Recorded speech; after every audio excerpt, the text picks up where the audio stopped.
ప్రకృతి రమణీయత పక్కనే గలగలా పారే గోదావరి నది నీటి ఓట్లతో సహజసిద్ధంగా ఏర్పడ్డ కొలను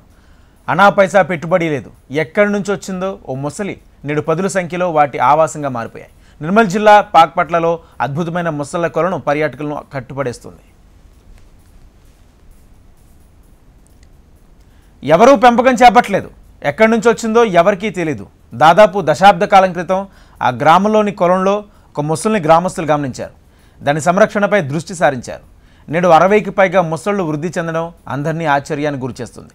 నిర్మల్ జిల్లా సోన్ మండలం పాకపట్ల గ్రామ శివార్లో నీటి కొలంలో 25 ఎకరాల విస్తీర్ణంలో గతంలో ఏర్పాటైంది శ్రీరామ్ సాగర్ ప్రాజెక్టు సమీపంలోనే ఉన్న ఈ కొలంలోకి వర్షం నీటితో పాటు గోదావరి నది నుంచి వచ్చే